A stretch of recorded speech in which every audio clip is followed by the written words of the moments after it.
Hi and welcome back to my YouTube channel. तो आज की इस वीडियो में हम बात करेंगे चैप्टर 9 के लास्ट टॉपिक की 9.5 the budget.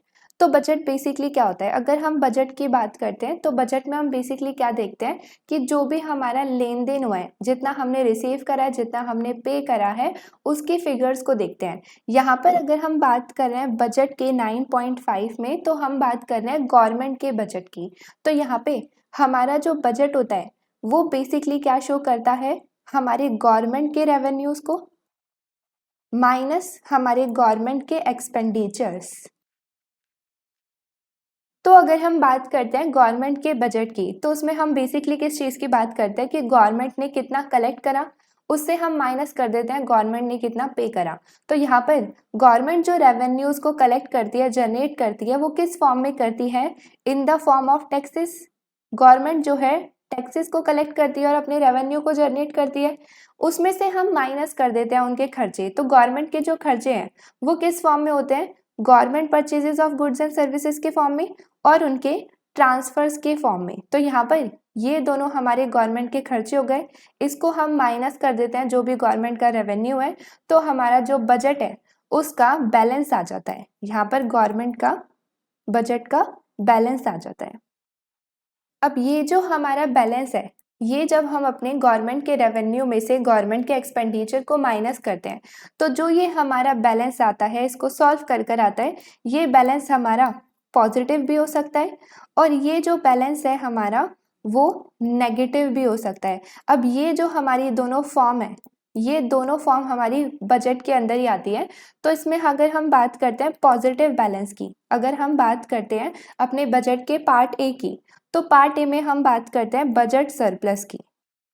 Budget surplus basically क्या शो करता है? ये हमारे पॉजिटिव बैलेंस को शो करता है। पॉजिटिव बैलेंस का क्या मतलब हुआ कि यहाँ पर ऑब्वियसली अगर ये सॉल्व होकर पॉजिटिव आता है, इसका बैलेंस पॉजिटिव आता है, मतलब कि हमारे गवर्नमेंट रेवेन्यू ज़्यादा है हमारे गवर्नमेंट एक्सपेंडिचर से, है ना?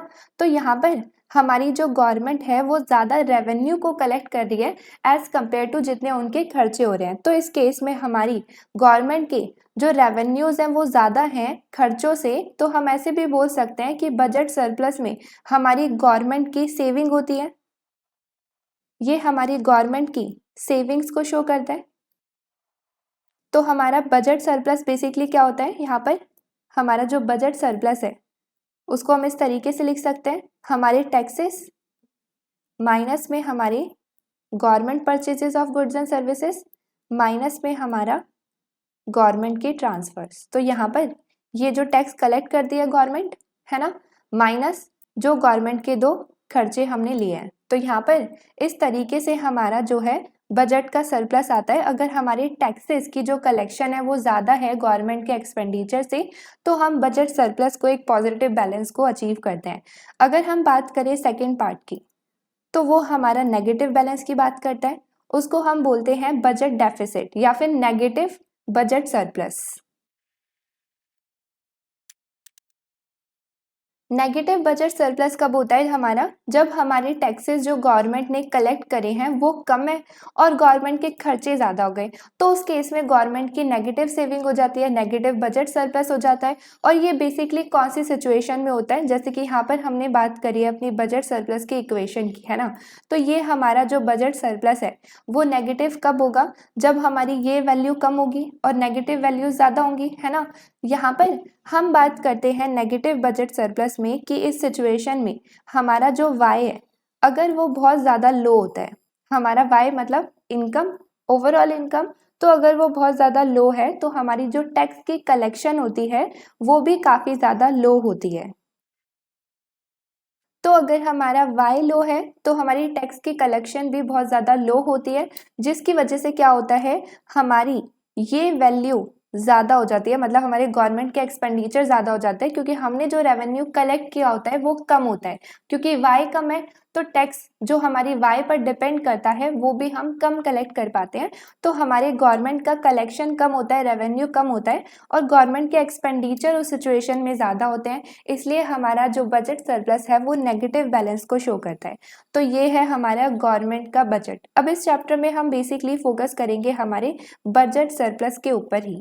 यहाँ पे अगर हम बात करें बजट सरप्लस के इन डिटेल में, तो इसको ग्राफिकली देखते हैं विद द सेम इक्वेशन। इस इक्वेशन को हम ग्राफिकली प्लॉट करते हैं। तो यहाँ पर मैंने ये ग्राफ बना दिया।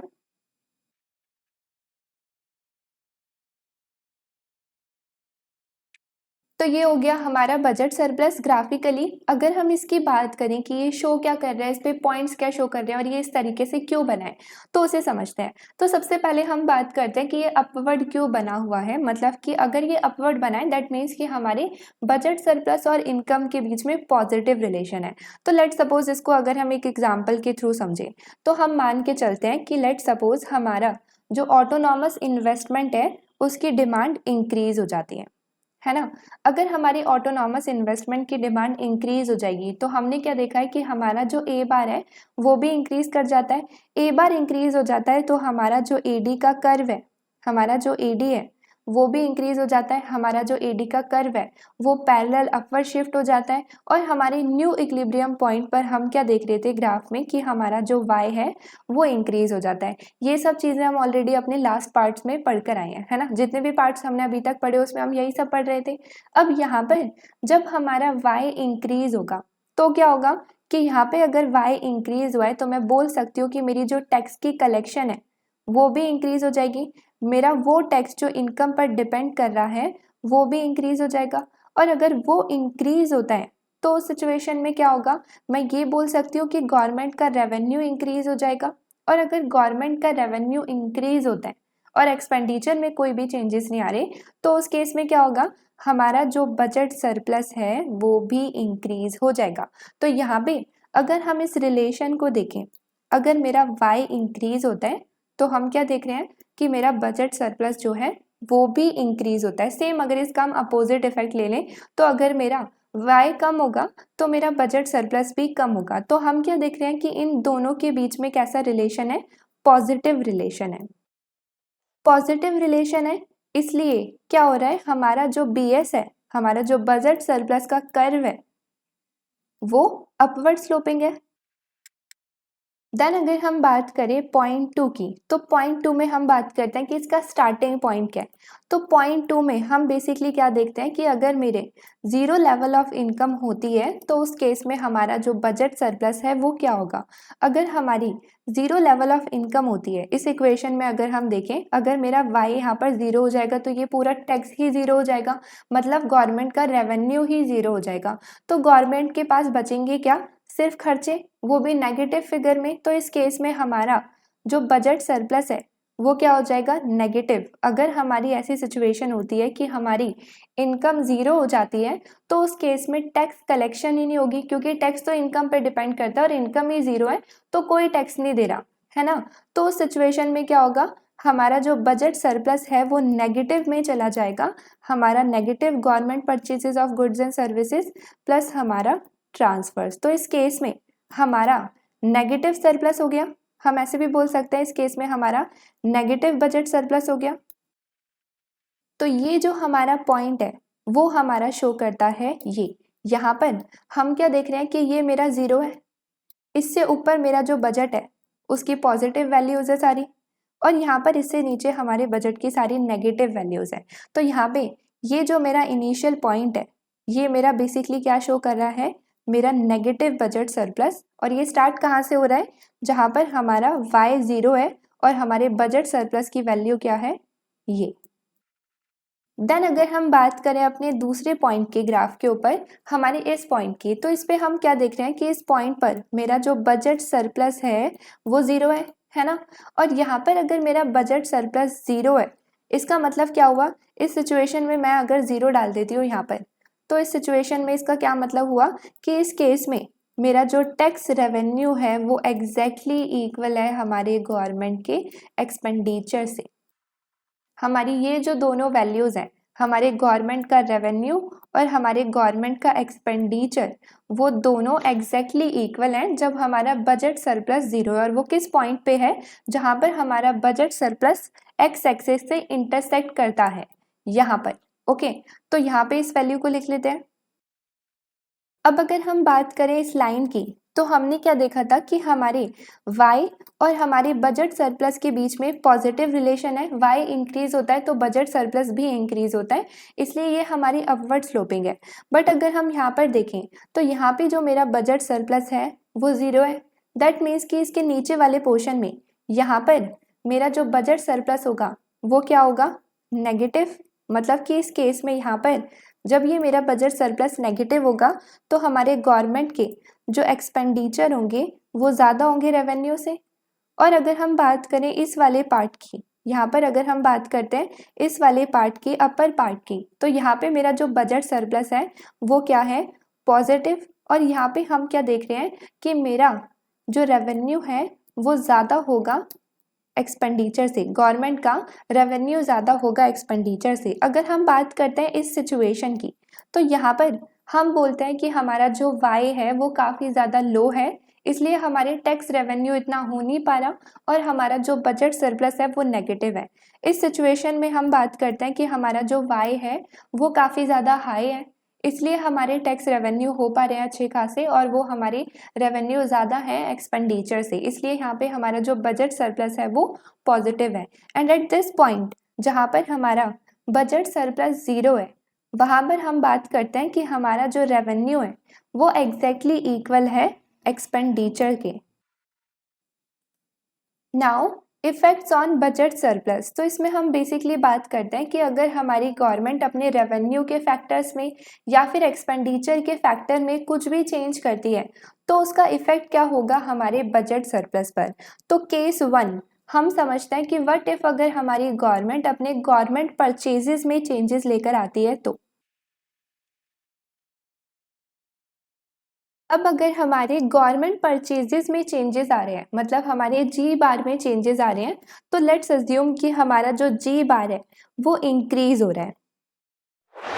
तो यहाँ पर इस इफेक्ट को देखने के लिए अगर हम अपनी बजट सरप्लस की इक्वेशन को एक बार यहाँ पर लिखें, तो हमारी जो बजट सरप्लस की इक्वेशन थी वो बेसिकली क्या थी, हमारा टी वाई माइनस हमारा जी बार माइनस हमारा ट्रांसफर्स। तो यहाँ पर अगर हम बात करते हैं बजट सरप्लस की तो उसकी ये इक्वेशन है। अगर हम अपने पॉइंट 1 की बात कर रहे हैं तो हम बोल रहे हैं कि हमारा जो जी बार है वो इंक्रीज हो गया है ना। अब अगर हमारा जी बार इंक्रीज हो गया तो इस इक्वेशन में अगर हम जी बार को इंक्रीज करते हैं तो उसका बजट सरप्लस पर क्या इफेक्ट होगा कि हमारा जो बजट सरप्लस है वो कम हो जाएगा है ना। लेकिन हम यहाँ पर क्या देख रहे हैं कि अगर हमारा जी बार, दूसरा पॉइंट अगर हम नोटिस करें तो अगर मेरा जी बार इंक्रीज होता है तो उस केस में हम ऐसे भी बोल सकते हैं यहाँ पर, अगर मेरा जी बार इंक्रीज होता है मतलब कि हमारी government purchases of goods and services की डिमांड बढ़ जाती है जो कि ऑटोनॉमस है, तो ये हमारा ए बार के अंदर आता है। जी बार इंक्रीज होता है तो हमारा ए बार भी इंक्रीज होता है, दैट मीन्स कि हमारा ए डी भी इंक्रीज होता है। ए डी इंक्रीज होता है वो हमारा पैरेलल शिफ्ट हो जाता है ऊपर, और उस केस में हमने क्या देखा है कि हमारा जो वाई है वो भी इंक्रीज हो जाता है। तो यहाँ पे हमने फर्स्ट इफेक्ट क्या देखा अपनी इक्वेशन के अंदर कि अगर ये इंक्रीज हो रहा है तो ये यहाँ पे कम हो जाएगा।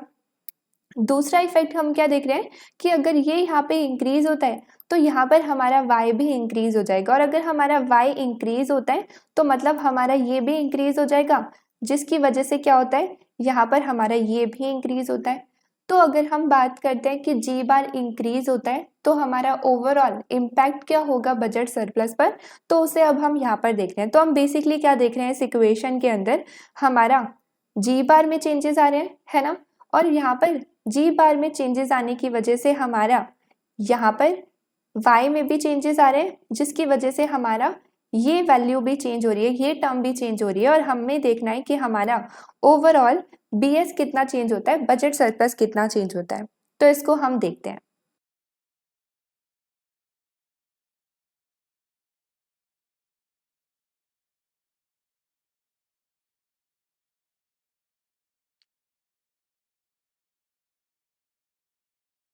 तो यहाँ पर मैंने वही सेम चीज़ लिखी है जो मैंने अभी एक्सप्लेन करी कि अगर हमारा जी बार इंक्रीज होता है तो गवर्नमेंट के एक्सपेंडिचर इंक्रीज हो जाएंगे। जैसे यहाँ पर अगर हमारा जी बार इंक्रीज होता है तो गवर्नमेंट के एक्सपेंडिचर इंक्रीज हो जाएंगे, जिसको हम माइनस करते हैं रेवेन्यू में से, और यहाँ पर उसकी वजह से हमारा जो बजट सरप्लस है वो फॉल कर जाएगा। यहाँ पे हमारा जो बजट सरप्लस है वो फॉल कर जाएगा।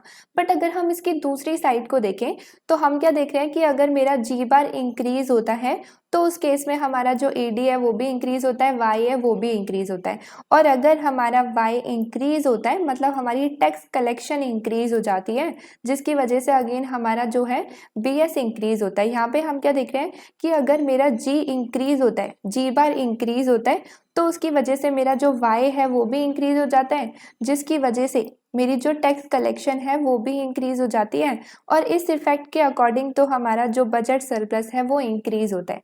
तो यहाँ पर अगर हम बात करते हैं कि अगर मेरा जी इंक्रीज होता है तो अब हम देखते हैं कि हमारा बजट सरप्लस पर इसका क्या इफेक्ट होगा, क्योंकि अगर हम इन दोनों साइड्स को देखें तो एक से हमारा बजट सरप्लस कम भी हो रहा है और एक से ज़्यादा भी हो रहा है। मतलब कि जी बार के इंक्रीज होने से, गवर्नमेंट परचेजेस के इंक्रीज होने से हमारा बजट सरप्लस कम भी हो रहा है और ज़्यादा भी हो रहा है। तो यहाँ पर इसका जो पूरा इम्पैक्ट होगा वो क्या होगा एक्चुअल में, तो उसे हम यहाँ पर समझते हैं अब।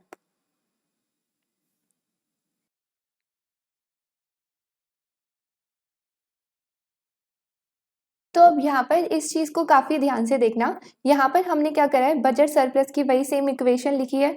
अब अगर हमें एक्चुअल में चेंज को देखना है कि हमारा बजट सरप्लस कितना चेंज होगा हमारे जी के चेंज होने से, तो हमें सब में चेंज देखना पड़ेगा। हम पहले बात करेंगे कि अगर हम बात करते हैं ट्रांसफर्स के चेंज की, तो ट्रांसफर में तो कोई भी चेंज नहीं आ रहा। अगर हम बात करते हैं जी के चेंज की, तो यस ये हमारा इंक्रीज हुआ है, और जी के चेंज होने से हमारा वाई भी चेंज हुआ है, इसलिए हमारे यहाँ पर टैक्स कलेक्शन में भी चेंजेस आए हैं। ये हमारा जो टैक्स कलेक्शन है इसमें भी चेंजेस आए हैं, और ओवरऑल हमें देखना है कि हमारे बजट सरप्लस में कितने चेंजेस आए हैं। तो यहाँ पर अगर हम इस इक्वेशन को चेंजेस की इक्वेशन में ट्रांसफर करें तो हम इसे इस तरीके से लिख सकते हैं।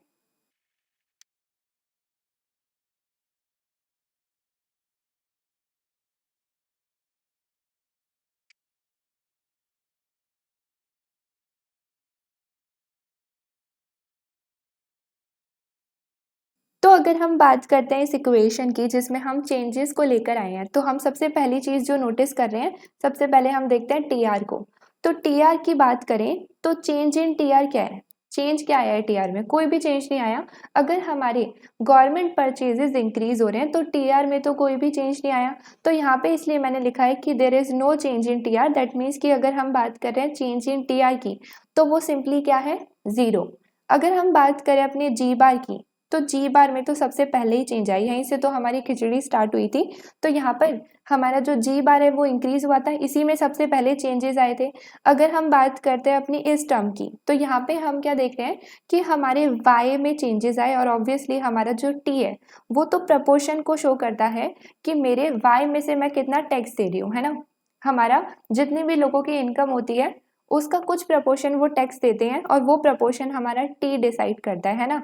तो अगर मेरा वाई चेंज होगा तो मेरा प्रपोर्शन भी चेंज होगा, है ना। मतलब कि अगर मेरा वाई चेंज होता है तो मेरा जो टैक्स कलेक्शन है वो भी चेंज होगा। और मेरा वाई कैसे चेंज हुआ, हमारे जी बार की वजह से। जैसे हमने ऊपर बात करी कि यहाँ पर अगर हमारा जी बार इंक्रीज होता है तो हमारा वाई भी इंक्रीज हो जाएगा। जैसे तो यहाँ पे हमारे वाई में किस तरीके से चेंजेस आए, जी बार की वजह से चेंजेस आए, और यहाँ पर इसलिए हमारी टैक्स कलेक्शन में भी चेंजेस आए। अब हमें देखना है कि इन दोनों चेंजेस से, क्योंकि हमारा ये वाला चेंज तो जीरो है, इसमें कोई भी चेंज नहीं आया, तो इन दोनों के चेंज होने से हमारा बजट सरप्लस में कितना चेंज आएगा। तो इसी इक्वेशन को मैं आगे लिखती हूँ एंड देन इसको ही कंटिन्यू करते हैं और समझते हैं। अब अगर हम इस इक्वेशन को सॉल्व करें, जो हमने लास्ट स्लाइड में पढ़ा था, इस इक्वेशन को अगर हम सॉल्व करें तो हम सिंपली क्या देख रहे हैं, सबसे पहली टर्म से ही स्टार्ट करते हैं। तो यहाँ पर हमारा जो टी है उसको तो हम एज इट इज लिख देंगे, और यहाँ पर हमारा जो ये है चेंज इन वाई, तो इसका हमें ऑलरेडी फॉर्मूला पता है कि हम चेंज इन वाई को किस तरीके से देख सकते हैं कि मेरे यहाँ पर ऑटोनॉमस एडी मतलब ए बार में कितने चेंजेस आए हैं, मल्टीप्लाई बाय मल्टीप्लायर। और कौन सा मल्टीप्लायर, यहाँ पर हम देख रहे हैं कि मेरा जो टैक्स है वो टैक्स है जो इनकम पर डिपेंड करता है। तो इस केस में हमारा जो मल्टीप्लायर है वो ये वाला होगा। ओके, तो ये हमारे चेंज इन वाई को शो करता है, ये हमने अपनी लास्ट वीडियो में देखा था। ये हमारा चेंज इन वाई होता है ना। अब यहाँ पर हमारा जो ये चेंज इन ए बार है, ये बेसिकली क्या शो कर रहा है कि हमारे ए बार के अंदर जो चेंजेस आए हैं, तो हम इसको सिंपली इससे भी रिप्लेस कर सकते हैं कि मेरे जो जी बार में चेंजेस आए हैं, एक ही बात है दोनों को। तो यहाँ पर अगर मैं अपनी चेंज इन वाई की वैल्यू को रिप्लेस करूँ इससे फॉर्मूले से, तो मैं इसे इस तरीके से लिख सकती हूँ, हमारा मल्टीप्लाई बाय हमारा चेंज इन ए बार, जिसको हम रिप्लेस कर लिख रहे हैं change in ji bar. Same ही बात है, दोनों में से कुछ भी लिखते हैं तो सेम ही बात है। अब यहाँ पर अगर हम बात करें जी बार की, तो चेंज इन जी बार को मैं एज इट इज लिख देती हूँ। अगर हम बात करते हैं चेंज इन टी आर, तो ये तो कुछ भी नहीं है, टी आर में तो कोई चेंज ही नहीं आ रहा, तो इसको हम सिंपली लिख सकते हैं 0। यहाँ पर हम इस फॉर्मूले से जी बार को कॉमन ले लेते हैं, तो हमारा क्या बचेगा यहाँ पर, टी मल्टीप्लाई बाय, इसकी हम वैल्यू को डाल देंगे मल्टीप्लायर की, यहाँ पर 1 बचा। अब यहाँ पर हम अगर इसका एलसीएम ले,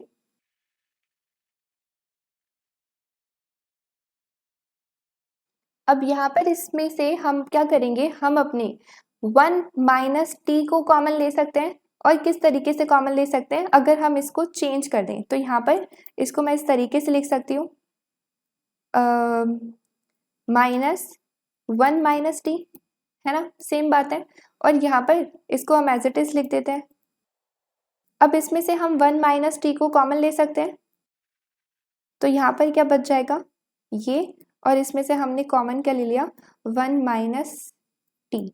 अब यहाँ पर ये हो गया हमारा न्यूमरेटर। अगर हम बात करते हैं डिनोमिनेटर की, तो डिनोमिनेटर हमारा ये। अब यहाँ पर अगर किसी को लग रहा होगा कि ये कैंसिल आउट हो सकते हैं, तो ये कैंसिल आउट नहीं हो सकते, क्योंकि यहाँ पर ये जो है इस तरीके से नहीं है। बुक में अगर किसी को ऐसा लग रहा होगा तो ये इस तरीके से नहीं है, ये बेसिकली क्या शो कर रहा है, 1 minus this whole value. Okay, तो यहाँ पर अगर हम बात करते हैं कि हमारे चेंज इन बजट सरप्लस की, तो हम इस इक्वेशन को देख सकते हैं, ये हमारा शो कर रहा है कि हमारे बजट सरप्लस में कितने चेंजेस आएंगे। अच्छा एक सेकेंड, यहाँ पर हमारा जो माइनस साइन है वो रह गया, यहाँ पे ये जो माइनस साइन है वो तो रह गया, उसको यहाँ पर अगर हम पुट कर दें, तो ये अब हमारा ये शो करता है कि हमारे बजट सरप्लस में कितने चेंजेस आएंगे अगर हमारे जी बार में चेंजेस आते हैं तो यहाँ पर ये जो हमारी इक्वेशन है, ये जो एंड में आई है, ये हमारी जो इक्वेशन है, ये हमारी चेंज इन बजट सरप्लस को शो करती है। तो अगर हम इस इक्वेशन में देखें कि अगर मेरे गवर्नमेंट परचेजेस इंक्रीज होते हैं, तो उस केस में हमारे government purchases of goods and services की डिमांड भी इंक्रीज हो जाएगी। अब यहाँ पर हम बेसिकली क्या देख रहे हैं कि अगर मेरा जी बार इंक्रीज होता है तो मेरा बीएस पर उसका क्या इम्पैक्ट जाएगा, हमारे बजट सरप्लस पर उसका क्या इम्पैक्ट जाएगा। तो अगर मेरा जी बार चेंज होता है, जिस भी अमाउंट से वो चेंज होता है, multiply by this whole term, हमारा जो बीएस है, बजट सरप्लस है, वो चेंज होगा। लेकिन हम क्या चीज़ नोटिस कर रहे हैं यहाँ पर कि जिस भी अमाउंट से हमारा जी बार इंक्रीज होता है या डिक्रीज होता है या उसमें कोई भी चेंजेस आते हैं, उसका नेगेटिव मल्टीप्लिकेशन होगा इस पूरे टर्म से, है ना, क्योंकि यहाँ पे ये जो माइनस है ये क्या शो कर रहा है, नेगेटिव इम्पैक्ट। इसमें कोई भी चेंज आएगा उसका नेगेटिव चेंज आएगा हमारे बीएस पर, हमारे जी में कोई भी चेंजेस आएंगे चाहे वो इंक्रीज हो या डिक्रीज हो, तो यहाँ पे उसका नेगेटिव इम्पैक्ट जाएगा, मतलब अपोजिट इम्पैक्ट जाएगा हमारी बीएस पर, बजट सरप्लस पर। जैसे कि अगर मैं इसको वर्ड्स में लिखूं, एक सेकेंड,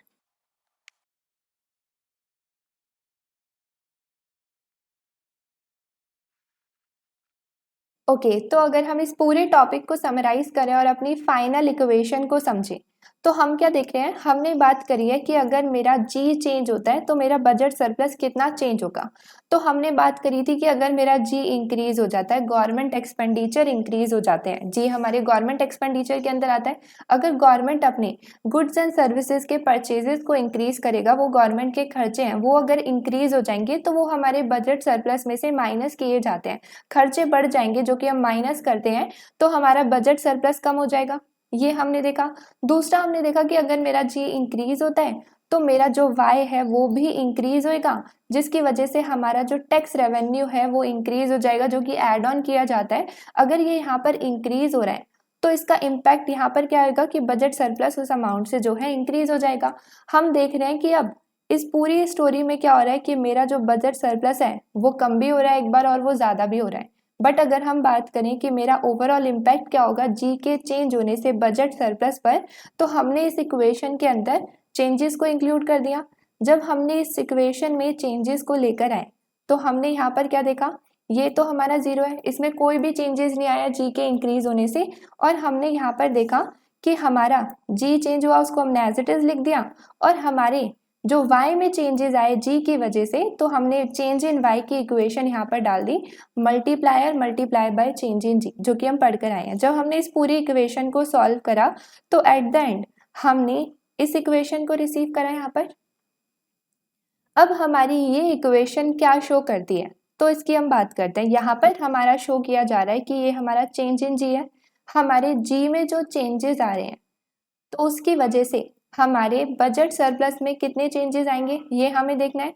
अब हम क्या बात कर रहे हैं कि जितना मेरा जी में चेंज आएगा multiply by this whole term जो कि नेगेटिव में है, उतना हमारा बजट सरप्लस में चेंज आएगा। ओके, तो इसको अगर हम समझें तो हम बेसिकली क्या देख रहे हैं, अगर मैं इन दोनों टर्म्स को इस तरीके से लिखूं तो यहाँ पर हम क्या देख रहे हैं कि अगर मेरे जी में चेंज आता है, जी अगर मेरा इंक्रीज होता है तो कुछ पॉजिटिव वैल्यू आएगी, कम होता है तो कुछ नेगेटिव वैल्यू आएगी। हम पढ़कर आए हैं जब हमने, जैसे कि हम बात करते थे इलास्टिसिटी में चेंज की, तो वहाँ पे अगर मेरा प्राइस कम होता था तो चेंज नेगेटिव होता था, है ना। ऐसे ही सेम बात है। तो यहाँ पे अगर मेरा जी इंक्रीज होएगा तो पॉजिटिव वैल्यू आएगी और जी कम हो रहा है तो कुछ नेगेटिव वैल्यू आएगी। और यहाँ पर हम इस इक्वेशन में क्या देख रहे हैं कि ये पूरी वैल्यू तो पॉजिटिव है, और यहाँ पर अगर मेरा जी इंक्रीज होता है तो पूरी होल वैल्यू में बस एक ही नेगेटिव है जो कि बीच में है, तो यहाँ पर हमारा नेगेटिव चेंज आएगा। मतलब कि जी के इंक्रीज होने से यहाँ पर हमारा जो ये बजट सरप्लस है वो फॉल कर जाएगा, नेगेटिव वैल्यू आएगी। सेम इसका उल्टा, अगर मेरा जी फॉल करता है तो कुछ नेगेटिव वैल्यू आएगी, और पूरी इस इक्वेशन में एक और नेगेटिव वैल्यू है तो नेगेटिव नेगेटिव मल्टीप्लाई होकर एक कैंसिल हो जाएगा, और यहाँ पर ये पूरी वैल्यू एक पॉजिटिव वैल्यू को देगी जो कि शो करेगी कि मेरे जो बजट सरप्लस में चेंज आया है वो पॉजिटिव चेंज है, मतलब कि वो इंक्रीज हुआ है, उसकी जो वैल्यू है पॉजिटिव वैल्यू वो रिसीव करेगा, मतलब कि हमारा बजट सरप्लस इंक्रीज करेगा। इसलिए मैंने यहाँ पे लिखा है कि अगर मेरा जी इंक्रीज होता है तो बजट सरप्लस में जो चेंज आएगा वो नेगेटिव चेंज आएगा। नेगेटिव चेंज आएगा मतलब कि अगर हमारे जी में इंक्रीज होता है तो मेरा बजट सरप्लस जो है वो फॉल करेगा। सेम इसका अपोजिट कि अगर मेरा जी यहाँ पे फॉल करता है तो मेरा जो चेंज इन बजट सरप्लस है वो पॉजिटिव आएगा, और जो मेरा बजट सरप्लस है वो इंक्रीज करेगा, जस्ट इसका अपोजिट। तो यहाँ पर ये थी हमारी कंप्लीट इक्वेशन जिसमें हम देख सकते हैं कि मेरे चेंज इन जी की वजह से मेरे बजट सरप्लस पर क्या इम्पैक्ट होगा, वो किस तरीके से अफेक्ट होगा। नाउ अब अगर हम बात करें अपने केस 2 की, तो केस 2 में हम लेकर चलते हैं कि लेट सपोज अगर हमारे गवर्नमेंट अपने गवर्नमेंट परचेजेस और टैक्सेस को दोनों को चेंज करते हैं सेम अमाउंट से, तो उस केस में हमारे बजट सरप्लस पर क्या इम्पैक्ट होगा, उस पर क्या इफेक्ट होगा, तो उसे समझते हैं अब। तो यहाँ पर अगर हम बात कर रहे हैं टैक्सेस की, तो हम क्या बात कर रहे हैं कि गवर्नमेंट टैक्सेस को इंक्रीज कर रहे हैं, प्रपोर्शन को इंक्रीज नहीं कर रहे हैं। तो वी आर अज्यूमिंग यहाँ पर कि हमारे जो टैक्सेस हैं वो क्या है, ऑटोनॉमस टैक्सेस, जो इनकम पर डिपेंड नहीं करते। तो इस सिचुएशन में अगर हम अपनी इक्वेशन को देखें, यहाँ पर अगर हम अपनी इक्वेशन को देखें बजट सरप्लस की, तो वो क्या हो जाएगी, तो ये हमारी बजट सरप्लस की इक्वेशन हो गई। इसमें हमने क्या करा है, टैक्सेस को रिप्लेस कर दिया है। हमारे जो टैक्सेस इनकम पर डिपेंड कर रहे थे, अब हमने ले लिए वो टैक्सेस जो हमारी इनकम पर डिपेंड नहीं करते, क्योंकि यहाँ पर हम लेकर चल रहे हैं कि हमारे गवर्नमेंट परचेजेस और टैक्सेस में सेम अमाउंट से चेंज आया है। तो यहाँ पर इसको हम इस तरीके से भी लिख सकते हैं यहाँ पर कि हमारे गवर्नमेंट परचेजेस में जो चेंजेस आए हैं वो एग्जैक्टली इक्वल है जो हमारे टैक्सेस में चेंजेस आए हैं। मतलब कि यहाँ पर लेट सपोज अगर हमारे गवर्नमेंट परचेजेस इंक्रीज हो रहे हैं तो विद द सेम अमाउंट हमारे टैक्सेस भी इंक्रीज हो रहे हैं। मतलब कि यहाँ पर गवर्नमेंट परचेजेस इंक्रीज हो रहे हैं मतलब गवर्नमेंट के खर्चे इंक्रीज हो रहे हैं। तो हम लेकर चलते हैं कि लेट सपोज अगर 1 करोड़ से हमारे गवर्नमेंट के खर्चे इंक्रीज हो रहे हैं तो 1 करोड़ से ही हमारे टैक्सेस भी इंक्रीज हो रहे हैं मतलब गवर्नमेंट के रेवेन्यू भी इंक्रीज हो रहे हैं। तो यहाँ पर अगर हम इस इक्वेशन में इसको पुट करें तो यहाँ पर हमारा ये जो 1 करोड़ से टैक्सेस इंक्रीज हुए हैं तो ये यहाँ पे ऐड ऑन हो जाएगा। लेकिन हमारे गवर्नमेंट के खर्चे भी 1 करोड़ से क्या हो रहे हैं, इंक्रीज हो रहे हैं, तो ये माइनस हो जाएगा। तो हम क्या देख रहे हैं कि ये दोनों एक तरीके से कैंसिल आउट हो गए और हमारी बजट सरप्लस पर इसका कोई भी इम्पैक्ट नहीं हुआ, कोई भी इफेक्ट नहीं हुआ। तो यहाँ पर इस सिचुएशन में हम बोल सकते हैं कि हमारा जो बजट सरप्लस है वो बैलेंस्ड है।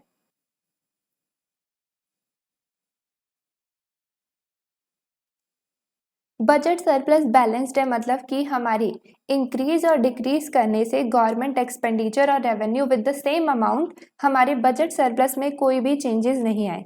अब इस सेम सिचुएशन में अगर हम बात करें कि देखो बजट सरप्लस में तो कोई भी चेंज नहीं आया, लेकिन हमारी इन चीज़ों में चेंज होने से सिर्फ बजट सरप्लस ही थोड़ी चेंज होता है, बाकी चीज़ें भी चेंज होती है। जैसे कि अगर हमारे गवर्नमेंट परचेजेस यहाँ पर इंक्रीज होंगे तो उस सिचुएशन में क्या होता है, यहाँ पे अगर हमारे गवर्नमेंट परचेजेस इंक्रीज होते हैं तो हमारा ऑटोनॉमस एडी इंक्रीज हो जाता है, मतलब ए बार इंक्रीज हो जाता है जिसकी वजह से हमारा एडी इंक्रीज हो जाता है जिसकी वजह से हमारा वाई इंक्रीज हो जाता है ना।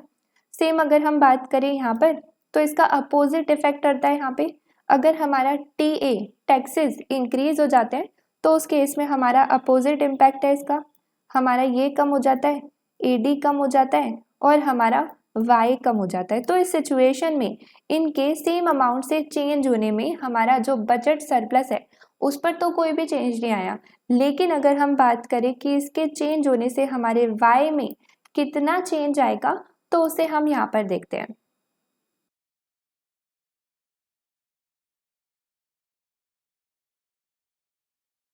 तो यहाँ पर हमारे जी बार के चेंज होने से वाई कितना चेंज हो रहा है तो अगेन हम अपने मल्टीप्लायर इफेक्ट से देख सकते हैं। यहाँ पर हमारा जो मल्टीप्लायर है वो ये है क्योंकि हमारे जो टैक्सेस हैं वो इंडिपेंडेंट है, वो इनकम पर डिपेंड नहीं करते। तो हमारा ये वाली सिचुएशन हो गई। इसमें हम इस तरीके से देख सकते हैं अपने मल्टीप्लायर इफेक्ट को कि मेरा जो जी बार में चेंजेस आ रहा है मल्टीप्लाई बाय दिस हमारे वाई में इतने चेंजेस आएंगे।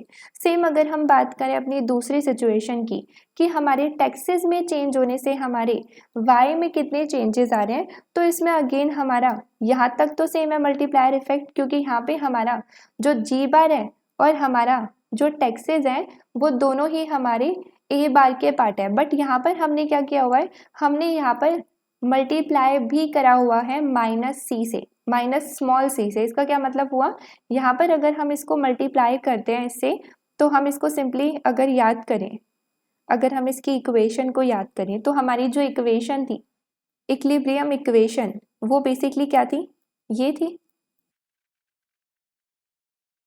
तो जब भी हम पहले बात करते थे कि हमारी इन्वेस्टमेंट की डिमांड इंक्रीज हो रही है या जी बार इंक्रीज हो रहा है तो उसमें इनके साथ कोई भी वैल्यू नहीं थी, 1 थी यहाँ पर।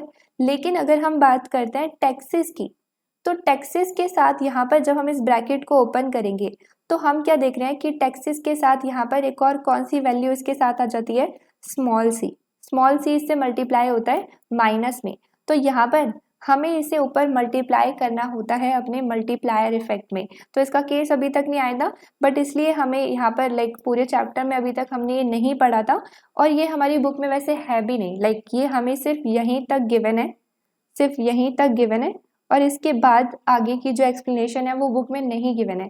बट इन केस अगर हम बात करें यहाँ पर तो हमारा यहाँ पे क्यों आया ये स्मॉल सी, क्योंकि यहाँ पे हमारा ये इसके साथ रिलेटेड है, मल्टीप्लाई हो रहा है इसके साथ। लेकिन यहाँ पर जब भी हम इनके इंक्रीज की बात कर रहे थे तो इनके साथ कोई भी नहीं था, मल्टीप्लिकेशन में सिर्फ 1 था तो हम वहाँ पर 1 ही लेकर चलते थे। और अगर हम बात करें कि लेट सपोज अगर हमारी टीआर की वजह से वाई इंक्रीज होता है तो उस केस में हम क्या लेकर चलेंगे, हम मल्टीप्लाई करेंगे उस केस में प्लस सी को, क्योंकि यहाँ पर ये जब सी से मल्टीप्लाई होगा तो इसके आगे प्लस साइन लगेगा तो उसमें हम मल्टीप्लाई करेंगे प्लस सी को। तो यहाँ पर ये हमारा फॉर्मूला हो गया। अब यहाँ पर ये इसका मल्टीप्लायर का फॉर्मूला हो गया, सारी चीज़ें सेम है, बस यहाँ पर हमारा ये मल्टीप्लिकेशन में है। अब यहाँ पर इन दोनों इक्वेशन को लेकर हम अपना ओवरऑल इम्पैक्ट देख सकते हैं, ओवरऑल इम्पैक्ट ऑन वाई इन दोनों के चेंज होने से, कि हमारा टोटल वाई कितना चेंज हुआ। तो हमारा जो टोटल चेंज इन वाई है उसको हम किस तरीके से देख सकते हैं, हम अपनी दोनों इक्वेशन को ऐड कर देंगे, दोनों इक्वेशन को ऐड कर देंगे, जिसमें हमारी जो फर्स्ट इक्वेशन है वो क्या शो करती है कि हमारी जी बार में चेंज होने से वाई कितना चेंज हुआ। सेकंड इक्वेशन हमारी शो करती है कि हमारे टैक्सेस में चेंज होने से हमारे वाई में क्या चेंजेस आए। तो हम दोनों के चेंजेस को जो है ऐड कर देंगे और हम देख लेंगे कि हमारे टोटल वाई में कितने चेंजेस आए हैं। तो यहाँ पर हम इनके वैल्यूज को पुट कर देंगे। तो ये इक्वेशन हमारी कुछ इस तरीके से आ जाएगी। और हमने ऑलरेडी पीछे बात करी थी कि हमारा चेंज इन जी बार और हमारे change in taxes exactly equal है, सेम अमाउंट से चेंज हो रहे हैं, मतलब कि वो दोनों एग्जैक्टली इक्वल है। तो यहाँ पर हम इसे रिप्लेस कर सकते हैं अपने फॉर्मूले में, टैक्सेस को मैं रिप्लेस कर सकती हूँ जी बार से, चेंज इन जी बार से। तो यहाँ पर हम अपनी इक्वेशन को ऐसे लिख सकते हैं, जब मैं इसे यहाँ पर जी बार से, चेंज इन जी बार से रिप्लेस कर दूंगी और मैं इसे कॉमन ले लूंगी तो हमारे ब्रैकेट के अंदर ये वैल्यूज आ जाएंगी। अब यहाँ पर अगर हम इसका एलसीएम लेते हैं पूरा कंप्लीटली, अगर हम इस पूरे टर्म का एलसीएम लेते हैं तो हमारा ये क्या आ जाएगा, यहाँ पर 1 माइनस सी और ऊपर भी आ जाएगा हमारा 1 माइनस सी, जो कि कैंसिल आउट हो जाएगा और यहाँ पर हमारा क्या आ जाएगा, चेंज इन जी बार। तो हमारे इस बार टोटल y में कितने चेंजेस आ रहे हैं, जितने हमारे जी बार में चेंजेस आ रहे हैं। और हमारा जो यहाँ पे लिख देती हूँ, हमारे टोटल y में कितने चेंजेस आ रहे हैं, जितने हमारे जी बार में चेंजेस आ रहे हैं। और हमारा जो जी बार है वो किसके इक्वल है कि हमारे टैक्सेस में कितने चेंजेस आ रहे हैं। तो सेम अमाउंट से हमारा जो टोटल y में चेंजेस है वो आएंगे। अब यहाँ पर अगर हम बात करें तो अगर सेम अमाउंट से चेंज हो रहा है, मतलब कि इस केस में हमारा कोई मल्टीप्लायर इफेक्ट नहीं है, तो हम सिंपली बोल सकते हैं कि जो मल्टीप्लायर है इस केस में वो हमारा क्या है, 1। इस सिचुएशन में हमारा जो मल्टीप्लायर है वो क्या है, 1।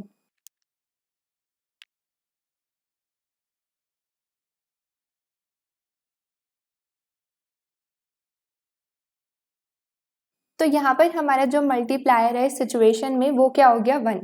तो हमारा जब ये 1 मल्टीप्लायर आता है तो ये बेसिकली क्यों आता है, जब हमारा बैलेंस्ड बजट चेंज होता है, मतलब कि हमारे बजट सरप्लस में कोई भी चेंजेस नहीं आते, क्योंकि हमारे ये दोनों ही सेम अमाउंट से चेंज हो रहे थे, इसलिए हमारे बजट सरप्लस में कोई भी चेंज नहीं आया, जिसको हम बोल रहे हैं बैलेंस्ड बजट चेंज। तो यहाँ पर बैलेंस्ड बजट चेंज वाली सिचुएशन में जब हमारा 1 मल्टीप्लायर आता है तो उसको हम बोलते हैं बैलेंस बजट मल्टीप्लायर BBM। और उस सेम मल्टीप्लायर को हम ये भी बोल सकते हैं हमारा यूनिट बजट मल्टीप्लायर। यूनिट इसलिए बोल रहे हैं क्योंकि ये हमारा यहाँ पर 1 है, यूजुअली हमारा जो मल्टीप्लायर है वो 1 नहीं होता है। तो अगर हमारा मल्टीप्लायर 1 है तो उसे हम बोलते हैं यूनिट बजट मल्टीप्लायर। और ये कौन सी सिचुएशन में आता है, जब हमारे यहाँ पर ये सेम अमाउंट से चेंज हो रहे हैं और हमारा जो बजट सरप्लस है वो बैलेंस्ड है, उसमें कोई भी चेंज नहीं आ रहा। तो बजट सरप्लस में कोई चेंज नहीं आ रहा, लेकिन इनके चेंज होने से हमारा जो टोटल आउटपुट है या टोटल इनकम है उसमें तो चेंजेस आ रहे हैं। और कैसे चेंजेस आ रहे हैं, सेम अमाउंट से चेंजेस आ रहे हैं, इसलिए हमारा जो मल्टीप्लायर है वो 1 है इस सिचुएशन में, जिसको हम बोलते हैं बैलेंस बजट मल्टीप्लायर या फिर हमारा यूनिट बजट मल्टीप्लायर।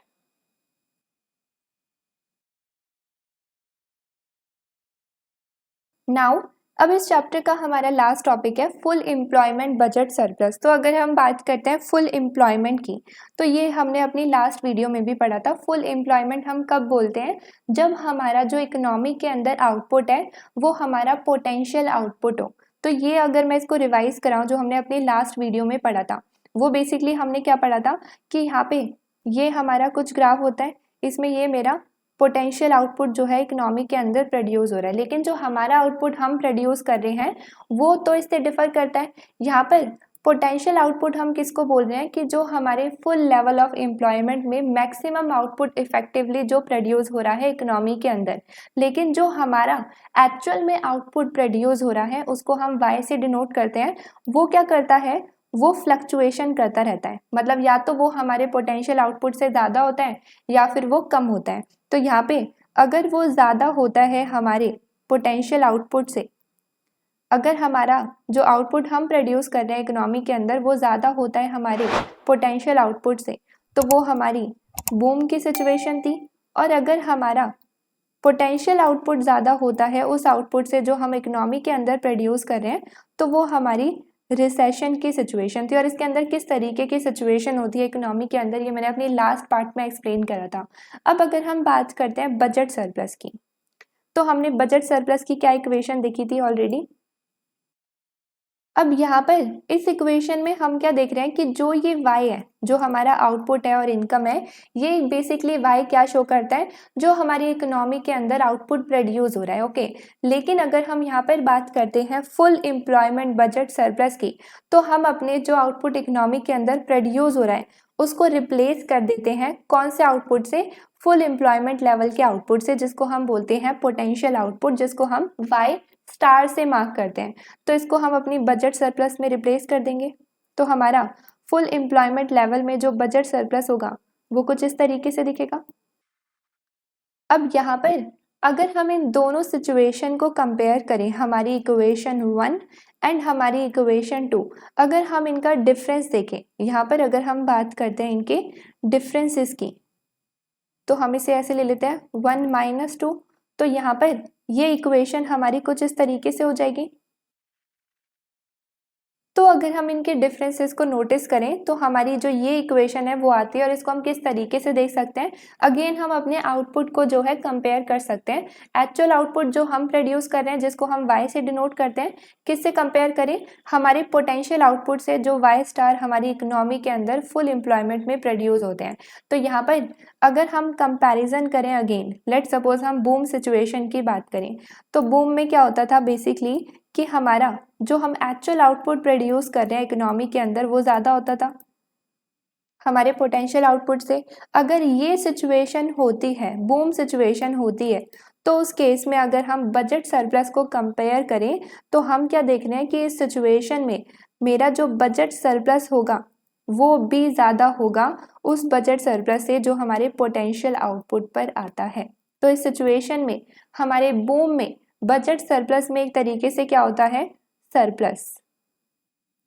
फिर अगर हम कंपेयर करते हैं अपनी रिसेशन वाली सिचुएशन को, तो रिसेशन वाली सिचुएशन में हमारा क्या होता है कि हमारा जो एक्चुअल आउटपुट हम प्रोड्यूस कर रहे हैं वो कम होता है हमारे पोटेंशियल आउटपुट से, full employment level of output से। तो सिचुएशन में अगर हम इस इक्वेशन को देखें तो हम क्या देख रहे हैं कि अगर मेरा ये ज़्यादा है और इस बार ये कम है, तो सिचुएशन में मेरा जो बजट सरप्लस है पोटेंशियल आउटपुट पर वो ज़्यादा होगा। यहाँ पर मेरा जो बजट सरप्लस स्टार है वो ज़्यादा होगा इस बजट सरप्लस से मतलब रिसेशन के बजट सरप्लस से। इसलिए हम ये भी बोलते हैं कि रिसेशन के टाइम पर हमारा जो बजट सरप्लस होता है वो डेफिसिट वैल्यू को शो करता है। डेफिसिट वैल्यू को शो करता है, दैट मीन्स कि वो हमारे पोटेंशियल बजट सरप्लस से, मतलब जितना बजट सरप्लस होना चाहिए इकोनॉमी के अंदर फुल एम्प्लॉयमेंट में उससे कम है, तो वो डेफिसिट शो करता है। यहाँ पर अगर हम बात करते हैं कि वो मेरे पोटेंशियल बजट सरप्लस से ज़्यादा है हमारी इकोनॉमी का बजट सरप्लस, तो वो हमारे सरप्लस बैलेंस को शो करता है, मतलब कि हमारी इकोनॉमी काफ़ी अच्छा बजट सरप्लस, गवर्नमेंट काफ़ी अच्छा सेविंग जो है कर रही है। तो ये था हमारा कंप्लीट चैप्टर। आई होप कि आज की वीडियो में आपको सब कुछ अच्छे से समझ आया होगा। अगर आपको कोई भी डाउट है तो आप नीचे कमेंट सेशन में अपना डाउट कमेंट कर सकते हैं। अगर आपको मेरी वीडियो पसंद आई है तो इसे लाइक, शेयर एंड सब्सक्राइब ज़रूर करें। मिलते हैं हम अब अपनी नेक्स्ट वीडियो में, तब तक के लिए बाय बाय।